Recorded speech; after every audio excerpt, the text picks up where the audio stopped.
Hi, I'm Arne Duncan.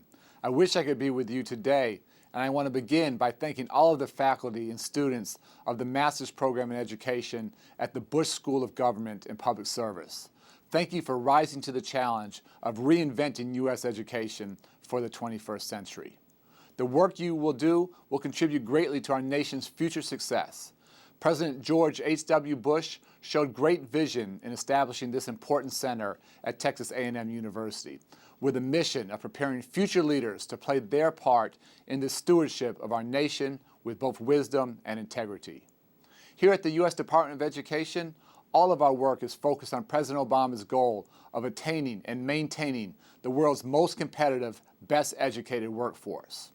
We share the President's conviction that education is absolutely essential to preserving our civic values, ensuring our nation's prosperity, and extending the promise of the American dream for future generations. Today, I believe the biggest threat to American education is actually complacency, the belief that we are somehow so good and so strong that nothing can undermine our core middle-class foundations. Yet right now, literally a quarter of our students drop out of high school or don't finish on time. By one estimate, the dropout rate has cost the equivalent of a permanent national recession. 2 million high-wage, high-skilled jobs in America today go unfilled each year. Employers have to recruit from abroad because we're simply not producing enough qualified workers to fill those high-skill, high-wage jobs. And just a generation ago, America led the world in college attainment. Today, we've slipped to 16th place. President Obama has challenged all of us to reclaim the lead in college graduation rates by 2020, a decade from now. And that's why my team and I are working to transform our agency from a historically compliance-driven bureaucracy to an engine that helps power state and local innovation. The best ideas always come from teachers and school leaders, not from anyone here in Washington. The federal role is to provide resources for reform and help create a climate for change, promoting excellence and equity in public education. This means using data more effectively at the federal and state and local levels to cultivate an informed and engaged public, to evaluate performance, ensure accountability, and drive continuous improvement. And it means investing in and scaling up what is working. For 3 years, we've advanced a comprehensive cradle-to-career agenda, providing the resources and incentives to promote reforms at every stage, from early learning programs to K-12 reforms to unprecedented investments in both college access and completion. We worked with Congress to pass an historic package to make college more affordable and save taxpayers billions of dollars. The 2010 Student Loan Reform Bill included a $40 billion investment in Pell Student Aid grants. And all of this was accomplished by overhauling the student loan system, ending subsidies to banks, and managing federal financial aid directly through our department. In K-12 education, groundbreaking competitive grant programs like the Race to the Top have unleashed an avalanche of reform. 11 states and the District of Columbia won 5-year Race to the Top grants to fund their reforms. These states are leading the way by adopting practices to improve the quality of teaching, aligning classroom instruction with true college and career-ready standards, using data to inform decisions, and turning around their chronically underperforming schools. But Race to the Top has fueled a much wider movement. Many states that didn't win grants have also made real progress in implementing their reform plans. And since 2009, 45 states and D.C. have adopted a common core of standards that will truly prepare students for college and workplace success. 44 states are working together to create the next generation of assessments that will be aligned with these new standards. I'm convinced the Race to the Top Early Learning Challenge is poised to have the same transformative impact for our youngest students by providing incentives for states to develop high-quality early learning systems. 9 states have won grants to transform a patchwork of early learning programs into coordinated systems with clear learning standards and a high-quality workforce. These winning states will lead the way in implementing comprehensive reforms.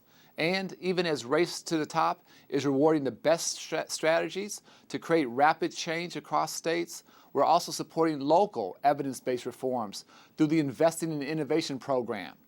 I3 offers 3 types of funding for school districts or partnerships with a record of improving student achievement, closing achievement gaps, or increasing high school and college completion rates. The goal is to identify and to document best practices that can be expanded and shared, and to ensure that these activities continue after federal funding ends. The proposals with the best evidence of success are scaling up all across the country, while those that feature promising practices and those looking to expand their evidence-based efforts are rolling out across states in a wide range of communities. The response has been simply overwhelming. Last year, we were able to fund 49 grants from nearly 1,700 applicants. This year, from nearly 600 applicants, we selected 23 that we could fund. This new round of I3 grantees is poised to have a real impact in areas of real need, from improving science, technology, engineering, and math education to increasing high school graduation rates and college enrollment in rural communities, and from early childhood interventions to school turnaround models. While we're working to deepen evidence-based practice and spark innovation, this administration is also seeking creative ways to address what can sometimes be the slow pace of change here in Washington. The department has provided incentives for all states to reform by offering flexibility from aspects of the No Child Left Behind Act, which create unintentional barriers to innovation. A decade after the law was enacted and 4 years after it was due to be rewritten by Congress, 11 states have now formally submitted plans to pursue educational reform in exchange for greater flexibility from certain NCLB provisions. Through the waiver process, our department will reward states that are raising standards, developing new teacher evaluation systems, and adopting accountability systems that reward both growth and closing the achievement gap. The flexibility proposal will allow states to immediately address these important policies while Congress continues to work on reauthorizing the law. An additional 28 states, D.C. and Puerto Rico, have signaled their intent to request waivers in the new year. Children can't wait year after year.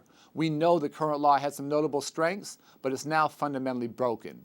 States deserve the opportunity right now to develop locally tailored solutions to their educational challenges while maintaining a high bar for accountability. Our job is to offer relief and let states design solutions while we work with Congress to fix the law for the nation. From significantly improving NCLB to providing incentives that will dramatically boost innovation, we are implementing President Obama's vision for education in this country, ideas he's articulated since his campaign and his years as a U.S. Senator. These include an emphasis on promoting equity and excellence by broadening options for students and families and strengthening the teaching profession for this new century.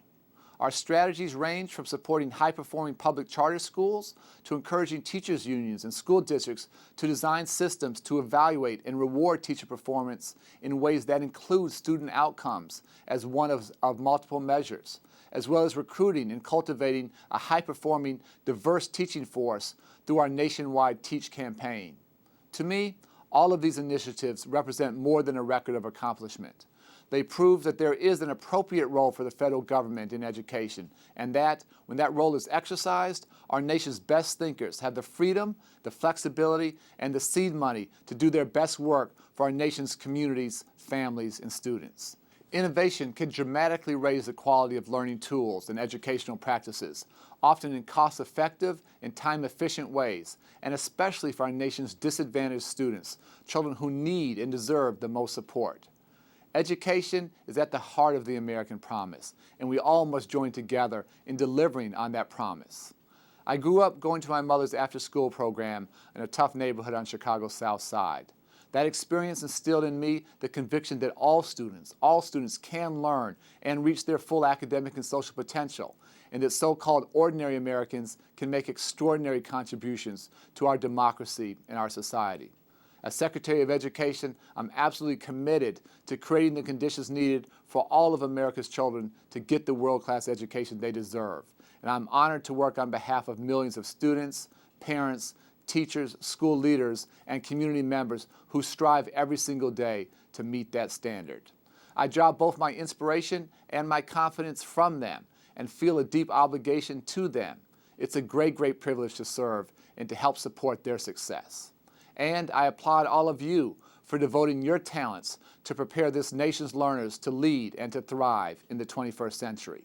Your service has never been more needed, and together we can make a difference for generations to come.